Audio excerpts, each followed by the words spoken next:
Good evening. It's Wednesday evening and it's just after 7 o'clock and it's time for Keto Confab.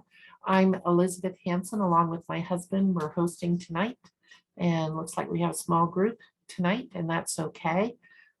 We are a group that are trying to support each other in our desire to live a keto lifestyle. And according to the teachings of Dr. Annette Bosworth. And so we're here for whoever wants to learn more or just be supported. Our usual thing when we begin our meeting is to go through, and those who wish to speak can speak, those who don't need to speak. But we like to, I'm trying to find it, here it is. Is my window shared? Well, there's nothing on it though. There we go. Okay. We like to do our win of the week and what you want to work on this week and one thing you are grateful for. So I'll start, and if you don't want to talk, you don't need to talk. We'll just move on. My win of the week is, well, I didn't gain anything, and I didn't do too bad this week. That's going to be my win. I didn't do too bad, and I didn't gain any weight, and I didn't have any high blood pressure episodes. Oh, my real win of the week is last week, Thursday, I went back to see my doctor, and it's the very first time my blood pressure is finally in the normal range. And so it's only taken 2 years, but finally my blood pressure has started to just even out. So that's good. What do you want to work on this week? I really think it's time for me to get an actual regular schedule. And so I'm going to try and work on that this week. Don't know how successful I'm going to be. And one thing I am grateful for, I'm grateful for anything warm. We're going into our cold part of the year, and I'm grateful for my warm coat and my warm boots and my warm house and my warm clothes and tea. Very grateful for hot tea. And so that's what I'm grateful for. So if one of the other of you want to share your three, please go ahead. Well, I'm grateful. I'll be kind of the opposite of you. I'm grateful that it's so warm out and so nice out, because it's 75 degrees, and I took Snickers for a walk today in the park, and it was so nice I didn't even need a coat. So I'm grateful for it to be nice. Now, this is unusual warm right this week, and it's supposed to be 75 again tomorrow. But then but then I think that'll be it. And this is middle of December. It should not be 75, but it's a heat spell. But that makes you want to go outside, and I walk the dog more often and more likely to do it if it's nice out. So we went to the park today. So yeah, when we got up this morning, it was minus 22, but it felt like minus 45. Oh, it just makes me hurt. I mean, that's why, I live here and you live where you want to live. It says it's 67 and our low tonight is 62. Oh, wow. Wow. 62 for a low tonight, and tomorrow's high is 76 now. So, I don't really have a win of the week. I am not doing all that well eating keto treats, but I have a goal that me and my friend, who was also in Dr. Bosworth's program, and I've been kind of talking to her for the last 2 years, and we are going to start in and be serious for 90 days come January 2nd. So it's too hard to do right now through the holidays, although, I'm not going to go overboard doing bad things and saying I get a free month. That's not the way I will do that. But, right. But whatever I'm doing wrong now, I'm going to stop on January 2nd and try really hard for at least 90 days to not have keto treats, to be strict on my carbs. It's just with being December, it's just not a good time Mhm, to try and start something. mhm. So Yeah, that's what I want to work on for the week and the month, is just to get through December without any huge fails and start strict again come January. yeah. I think a lot of people are looking to January to Oh yeah. really buckle down and get There's going. too many parties, there's too many get-togethers, there's too many people that bring food or just work things. There's just too many things going on in December to, and you have to take, you have to partake of the things in your life that, the parties and the friendships and so forth to get through. So it's kind of hard. Oh, my win of the week, I played pickleball last week for my first time in 5 months. It went fairly well. I didn't have any pain and injury to my hip when I was playing, although the next day I could feel it a little bit, but nothing painful. It was just a little twinge every now and then when I would walk up the stairs or maybe walk a little bit or get out of my chair or something. So I was really excited to play pickleball. I'm not going to have the opportunity again to play. I played Monday, 2 days ago, Monday, until next Monday, but that's okay because I'm going to try and I only played 3 games to start slow. So anyway, I was really excited to play pickleball this week. Yeah. That it sounds like fun. But I don't think anybody around here is playing pickleball. I've not. Well, seen you'd be anybody- surprised. Obviously you would have to play indoors, and I played indoors at a church. So we find churches that have gyms and we can stripe 3 courts in their gym and they allow us to play. Like this church lets us play on Monday nights. Mm. And we have storm shelters here that are near the schools. And we have striped 3 stripes in a storm shelter also, but the city doesn't let us all play all that often. Mhm. But in a elementary school, we got 3 courts striped in an elementary school. That's inside. But with school going on, that's harder to play than in the summertime. So you'd be surprised that where, you might find it's a church has pickleball. You just don't know anybody that plays or goes to that church. Mhm. So Yeah. Scott, you gonna join us for this one? You gonna give us your 3?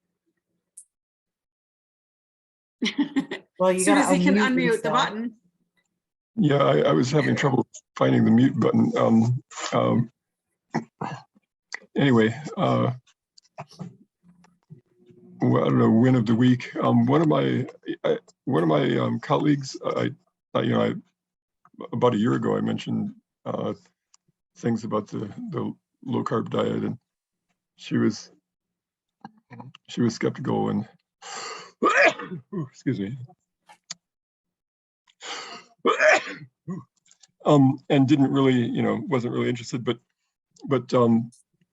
she's been exercising, like mad for a year, and her weight is still not coming down, and she has some high blood sugar also, and so she's so this week she mentioned to me that she's either going to have to go on to medication. I forget what kind of medication, either medication or do keto, and so I talked to her about keto, and I sent her the title of Dr. Boz's book, and suggested that she get the workbook as well. And she said she'd look into it. I just kind of have my doubts as to whether she's actually going to do it, but she may do that. I don't, so we'll see. And things I want to work on this week. I don't know. I know that coming up, I may have to work on eating more during the day and less in the evenings, because I'm going to be teaching an evening class next semester, so I may have to, change a little bit of the a little bit of the daily routine of how I eat things. And I don't know. I'm grateful for the ability to the fact that keto is such a healthy diet, but also actually the food on the keto diet is very good tasting food, really. because I mean, some diets, if well, if you're on the diet where you only eat celery and lettuce, those things, I mean, taste okay, I guess, but not as good as a steak anyway. Not as good as steak and eggs like we get on keto. Yeah, if I had to eat just celery and carrot sticks all the time, I don't think I could stick to that diet. Nope. Or box foods like Jenny Craig, or or Weight Watchers has their own foods too. Yeah. There are some box foods that I like, but the thing is, Yeah. well, what I've seen, I mean, I don't know about Jenny Craig specifically, but what I've seen is pretty much any box food or canned food that you get has way too much sodium. Mhm. I don't count sodium. In fact, I eat salt because I feel like I don't have enough in your foods, because if you don't eat packaged foods, you just don't get enough salt. And I think that contributes to my leg cramps that I get. Okay. If I'm really strict on eating carbs, I get leg cramps. Something awful, and I really don't know how to get rid of them in a good way. Yeah. So I don't care about the salt so much. I don't really count that because Okay. I salt everything. Yeah. Mm. Salt is pretty healthy, but there are some people that are salt sensitive. Yeah. Yeah, and It's I not. think I'm one of the people that's salt sensitive. Yeah. And so, the whole salt thing, I'm into salt to taste. If it's a thing you've made yourself, salt it until it tastes salty enough for you. But Scott is right. If you're going to eat nothing but packaged foods, your Yeah, salt. that's too much. That's Yeah. certainly too much sodium if that's all you ate. Yeah. And if you eat not packaged food and you cook everything, then you might not get enough salt. Right. So there's a balance in there, that Yeah. to kind of do both. Yeah. Salt's a good thing. Salt helps with a lot of stuff. I mean, our blood is salty. It's meant to be salty. And so anyway, okay. I mean, every So- animal has to have salt to survive. It's just, Right. we get You too need a much of certain it. amount of sodium. Yep. Yeah. But I Yeah. think a lot But of if you're people, sensitive to it, then you Right. have to know your limit. Now, I have misplaced my copy of Dr. Oliva's book, but luckily Tammy sent me the download, so I have the download.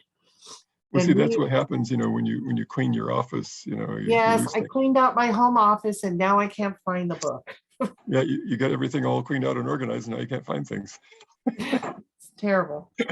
But so we are working on myth number 9, and I should share that.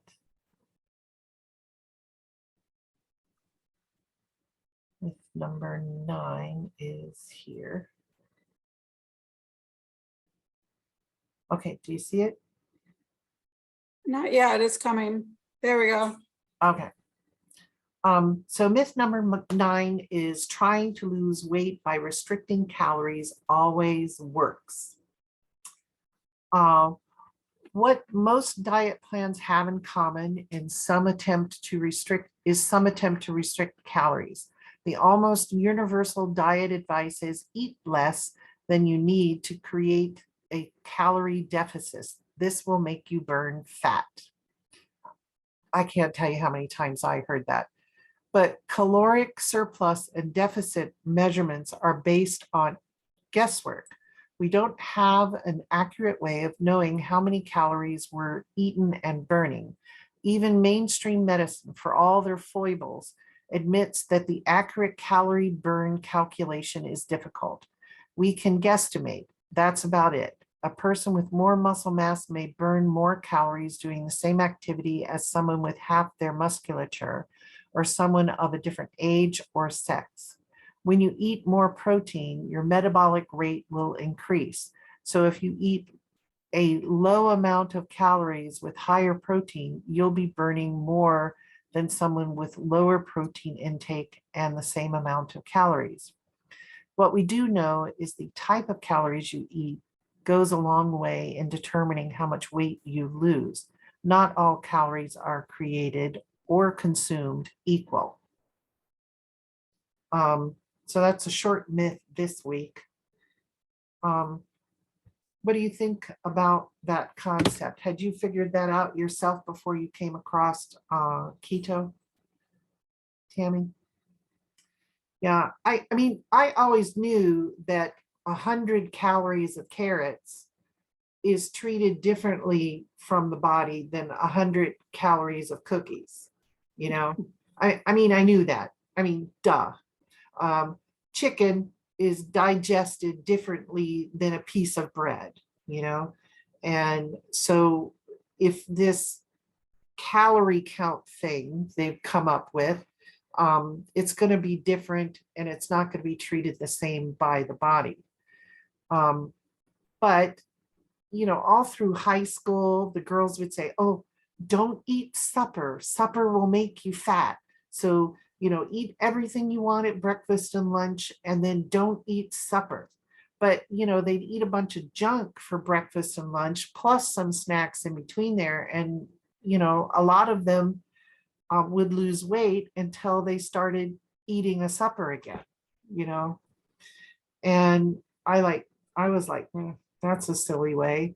And then a lot of times they would substitute a meal with one of those shakes, you know, that are only 400 calories and oh, it'll fill me up and it's all healthy stuff.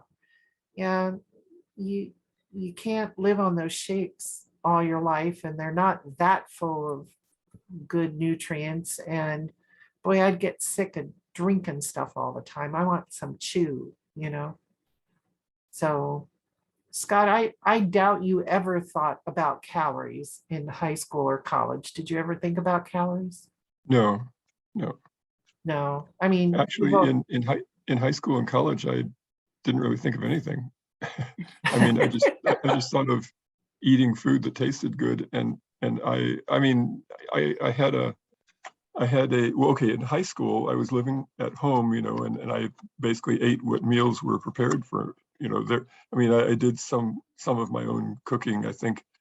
If I remember back, in college, I was at a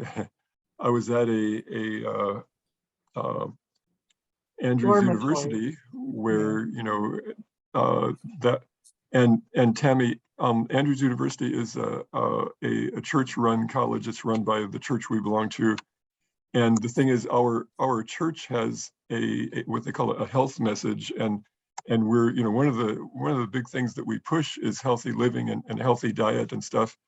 And so because I was attending Andrews University, and because they, you know, they talked about the fact that, you know, their cafeteria, you know, prepared food that was very healthy and stuff. And one of the big things that our church pushes is vegetarianism.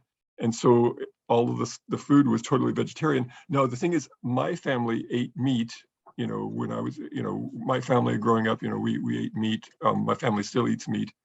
But I believed that, you know, vegetarian diet was healthy as well. And so, and the thing is, the food tasted really good to me. And so number one, I enjoyed the food. In fact, I remember as a freshman, I remember sitting in class wondering what we're going to have for the next meal, because it tasted so good. It was different than what I was getting at home, and it tasted really good to me. And plus, I thought it was healthy. And so, no, I ate as much of it as I could, and didn't think about calories. And I was assuming that I was eating the most healthy diet I could eat. Yeah, and I was at the same college, and I liked it. Yeah, I think I because remember didn't you. have to cook. Yeah, I remember you too. I didn't have to cook for myself, and I had been raised vegetarian, so that was fine for me. And they had really good bread and desserts at every meal, and you know, I ate whatever I wanted, and I thought vegetarianism was the most healthy thing you can do. And So I didn't think a lot about calories, except for the other girls around me would talk about it. Oh, I gained 5 pounds since the semester started, and I'm like, whoop-de-doo-dah, Um, but yeah, so none of us were impressed by calorie talk. So, all right, we didn't buy into it, but the world has bought into it. And I have to say, with some of my clients, I talk about calories. Like I have a young woman who's a client who wants to get pregnant, but she's only eating 1,200 calories a day, and most of that is carb. And so I've had to have a talk with her, because she's barely getting 40 grams of protein a day. You can't carry a healthy pregnancy with only 40 grams of protein. You just can't. And a lot of infertility happens when people are below weight, not eating enough calories, not getting enough fat, and not getting enough protein. There's never a problem with a pregnancy because you're not eating carbs. But people don't believe that. They're like, carbs are important to the diet. And I'm like, not really. Ask them why.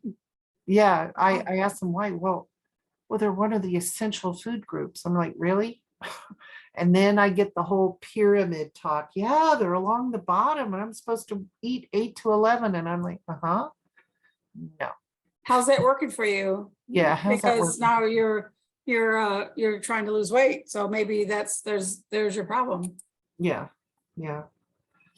So anyway, I haven't gone on to the neurons group and posted something, but I want to, because it's been 2 years now. And since getting in the neurons group and doing Dr. Boz's keto, I have corrected my fatty liver and my liver numbers. I've gone from a level 2 kidney failure back to normal. I've corrected my cholesterol. I've finally got my blood pressure under control. I went from a A1C of 6.2 to 4.7. And I went from an insulin level of, I think it was 16 down to 7.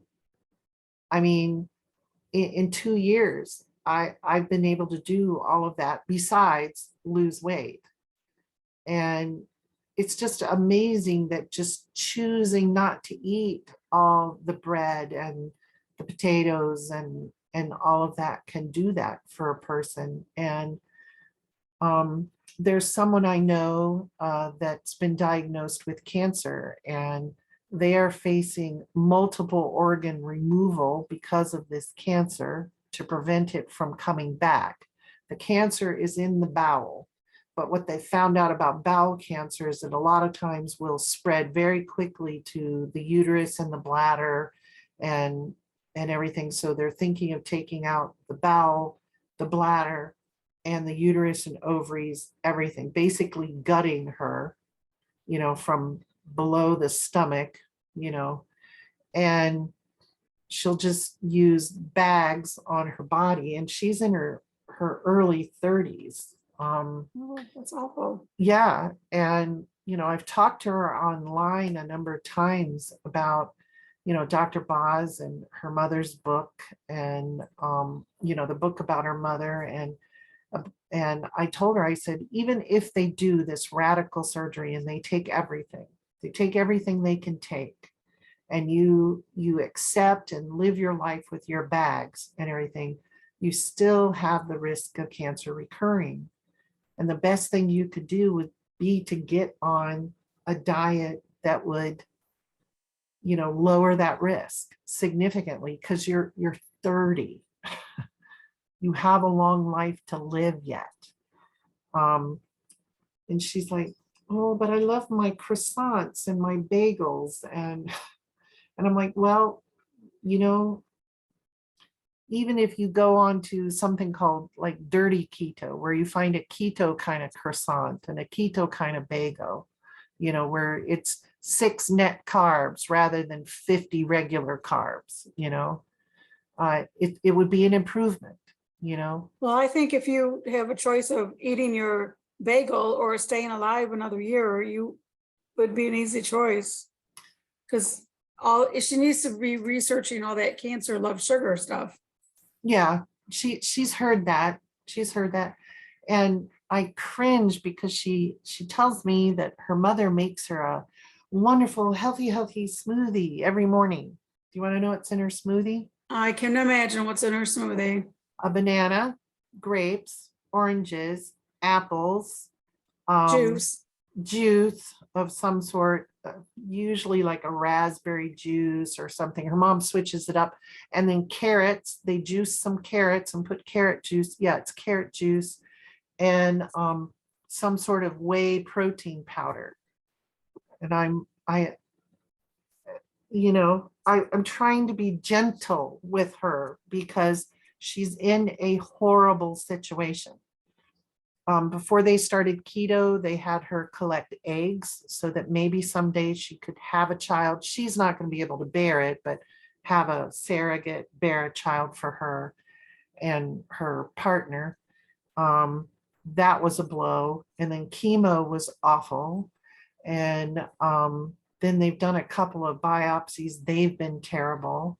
Reactions to the anesthesia and then extra bleeding and pain and everything. And I'm like, oh, but she's just trying to tell herself, my life can go back to normal as soon as I have all this out and my life can go back to normal. And I'm like, I'm sorry, but you're going to have a new normal. Your life is not going to be the way it was before. yeah. Yeah. And she's a professional lady, she has an advanced degree and she hasn't been able to work in the last year because of all the chemo and feeling weak and sick and blah, blah, blah. And anyway, so I mailed out the book to her today and wrote her a long note about really, this is her best bet to save her life. She's doing this radical surgery to save her life. But then once you're through the surgery, because she's been talking about, when I'm done, I want to treat myself. I want to be able to eat, chocolate cake and cheesecake and, butter pecan ice cream. And I'm like, oh, okay. So this is my last ditch effort to help her. You can't help people that don't want to be helped, but in the end, you can't do that. You can try to what you're doing with her, but yeah, in the end, you can't make someone change their mind. And it's hard. Yeah, it's tough. You're like, well, can you just try it for 90 days of your life? 90 days, can you try it and see what happens? Or 30 if that's what you have to do. Can you do 90 days and just try this out? And if it doesn't work, then, you can go back. Mm-hmm. Yeah, that's a good idea. Yeah. Can't get 90, try it for 30. Yeah. If you can't get them to commit to 90, let's go 30. Yeah. Anyway, on that lovely note, that's all I have to say right now. One of the things that impressed me so much about Dr. Boz's book about her mother was that her mom was 70 and she had already had cancer for 10 years and had struggled and had to do chemo and was sick and everything 10 years. And then they changed the diet. And she goes 5 years really healthy and stuff. And then then COVID gets her. That's the thing that just is so sad to me, that she struggled with cancer and then they found keto and she did so well and got so healthy and then bam, COVID took her out. It's just tragic. Sad. Yeah, sad. Mm-hmm. Very, But COVID got her because of her weakened state and her rest of her body, yeah. with the cancer, and got in there, and she couldn't fight it off. If she hadn't had cancer for 15 years, COVID Her probably, chances might have been better than that. yeah. May not have helped, but I mean, it would, I think, been a better fight. And one of the things I'm most happy about my journey is my kidneys. My dad had kidney failure because of his diabetes. And it shocked me probably 4 or 5 years ago that my blood work pegged me at stage 2 kidney disease. And there's 5 stages. And I'm like, how can I be stage 2? I'm only 50 something. And, the doctor said, well, your father had diabetes and he had kidney disease. And that's what took him in the end, was the kidneys totally shut down. And he says, and I'm like, I said to him, what should I do about it? And here's what he told me. He told me, stop eating salt, drink water, but don't drink too much water. Don't drink alcohol. Well, I don't anyway. And eat a low fat diet. He said, low fat diet, no salt, water, but not too much. And he said, you're not going to stop it. You're not going to reverse it. And I actually am very tempted to make an appointment with him and go see him and see what he thinks now.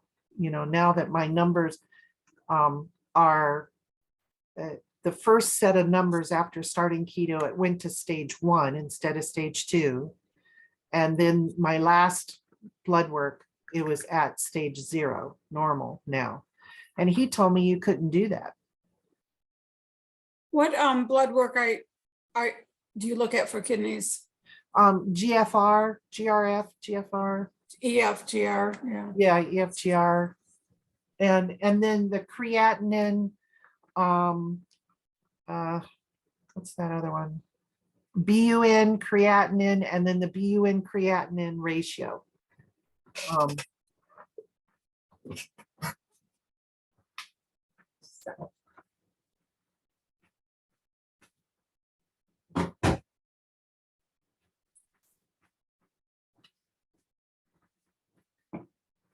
The cat came in the room from the basement and the door was open. Yeah, my EFGR is not good. What is your numbers about? Just a second, I can tell you. Okay.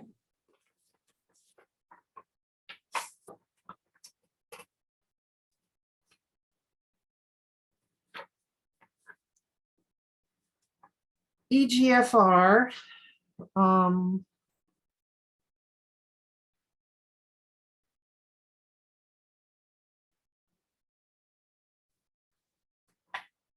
was like 48.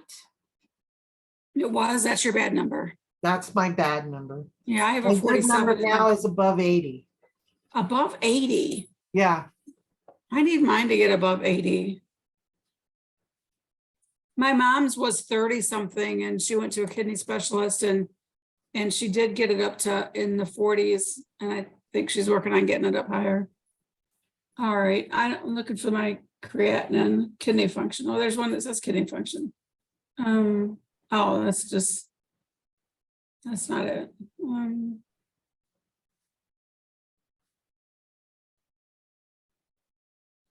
Yeah, he said low fat, low protein diet.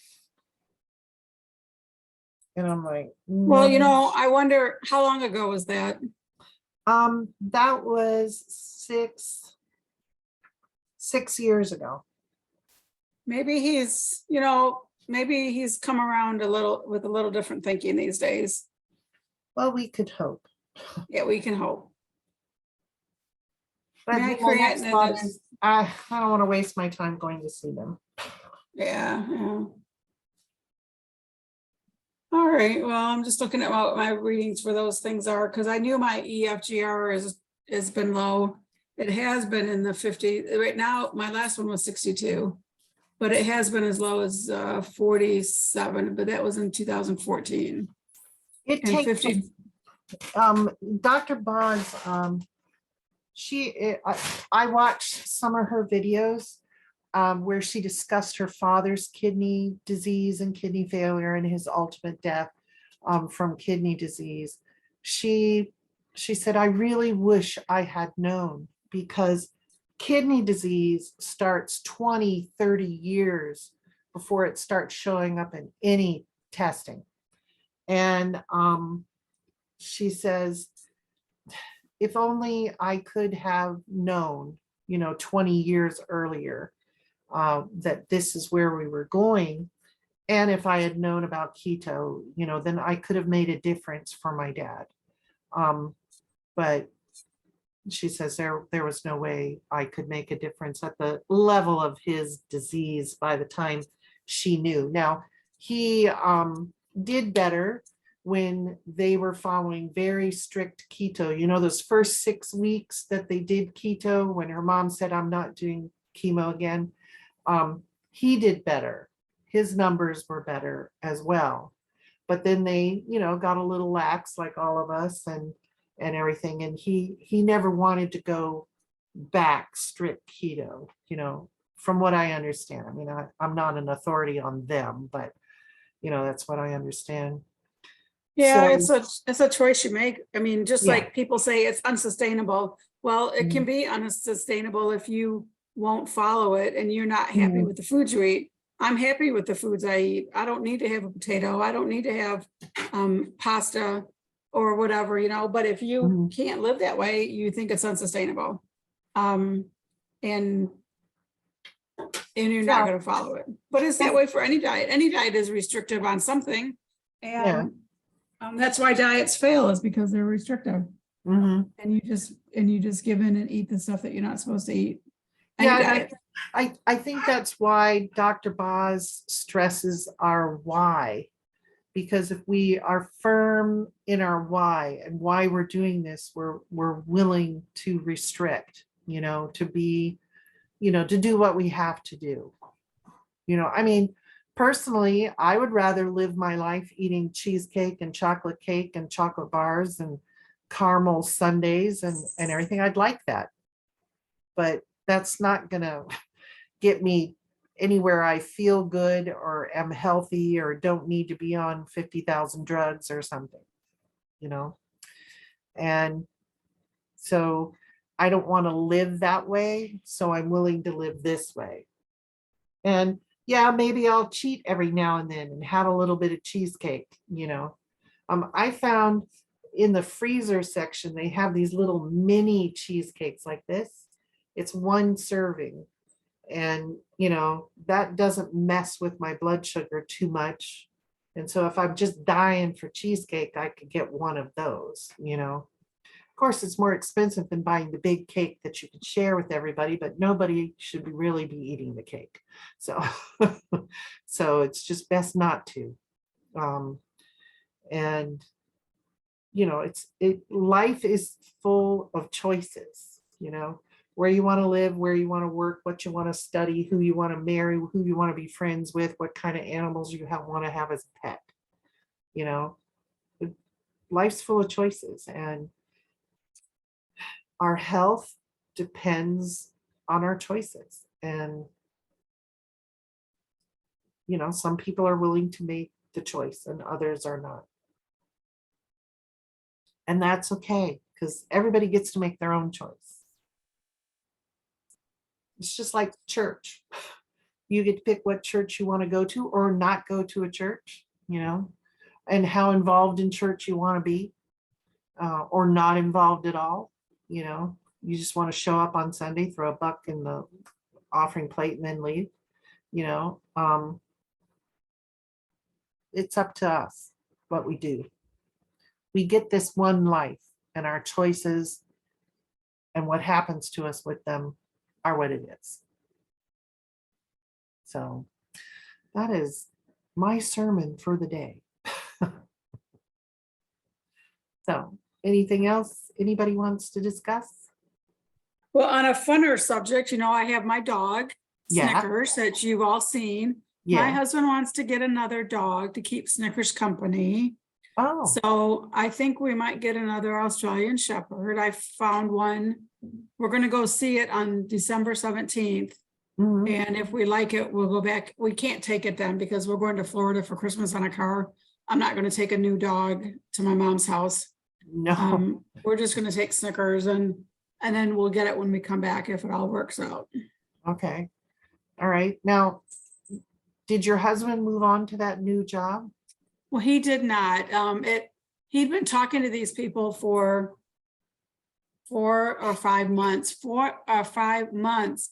They had everything all worked out. He had a start date and then it kind of fell apart. Oh, it's crazy. Here, I'll show you. It Our was new- crazy. It was crazy.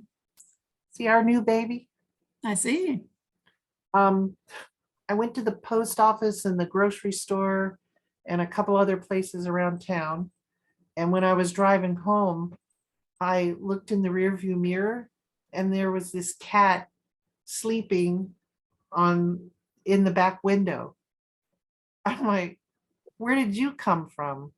So obviously it was outside. And when I opened the door and I wasn't looking, it slipped in, or someone put it in there. It wanted something warm. Yeah. So I think we might get another. I'm kind of not. I know that my husband wants another dog, and so he's gonna probably be on it until he gets one. So here's a Okay. picture. Oh, hi. And it's 3 years old, and Snickers is about 30 pounds, and she says that one's about 23 pounds. Oh, okay. So All right. smaller So than not, Snickers. not a puppy that you have to train. I didn't want a puppy that you have to train. So we went back to the same place that we got Snickers. She's a breeder, and this is a retired breeder dog that's only 3 years, and she only had 2 litters. It's not like she was like over abused or anything. But I think she's been more of an outside dog, so she's probably not trained very well for the house. Oh, So I'm back to being a puppy, but an older puppy that probably pees in the house. So I don't know. We'll see. I think Snickers is going to be jealous. He doesn't like other dogs. We go to the dog park and other dogs come to me or, pet me. I pet him and he's like got his nose right in there because he don't like me petting other dogs. And the dog across the street, he jumps up on you. He'll jump up on you and you pet him and stuff, and Snickers is right there. But it'll be someone else to play with in the house. So yeah. Yeah, it's nice for them to have a companion. right. I've always liked having more than one cat, so that they can play with each other and snuggle with each other when we're gone all day and everything. But at one time we went down to one cat, and because the other cat died, and the cat that was left, his name was Tinker. He just howled all the time, and he was sad, and he was wandering around. Where's my buddy? I don't understand this, And so we had to get another cat because he was about to drive us crazy. But if you end up getting them, I hope Snicker will be willing to accept this new person at his home. What's her name? Emma. Emma. Okay. I don't know if you can change dogs' names after 3 years. Yeah, I'm not sure. I'm not sure. I wasn't planning to change it. My sister's like, are you picking out a name for your new dog? And I'm like, the dog has a name. She's 3 years old and it's Emma. I'm not really sure you can change it. And I'm fine with Emma or Emmy. I think she said Emmy in one of the texts. So yeah, we once adopted a rescue cat, but it was only 3 or 4 months old, and its name was Rocky. And we didn't like the name Rocky, and we changed it to Gilbert. We liked Well, Max's Gilbert. name was different too. Yeah, Max I don't had remember what I Max's don't remember name what was. Max's name was. Yeah. well, Rover or something. Well, being an outside dog who lived in the barn and in the kennel at night, maybe she doesn't really know her name, or maybe she never would really use the name. She wasn't like a house dog where you would say the name all the time. I don't know. I Yeah. mean, she was running around on the farm, so I don't know really if I mean, she may know her name, but it's not like Snickers, you know. Mhm. So I don't know. We'll see what we're So gonna do. if he's in the living room and you're in the kitchen and you yell Snickers, will he come? He may not come, but he'll look up. He'll look up. Like I said his name, and he looks up at me. Oh, Like, well, okay. what do you want? You know. Yeah, it's not like a cat. Most cats are like, I'm not coming to that name. I'm not even looking. I'm not looking. I'm not looking. No. Don't bother me. So anyway, well, unless we have some other business, I can call the meeting to an end and turn off Okay. the recording.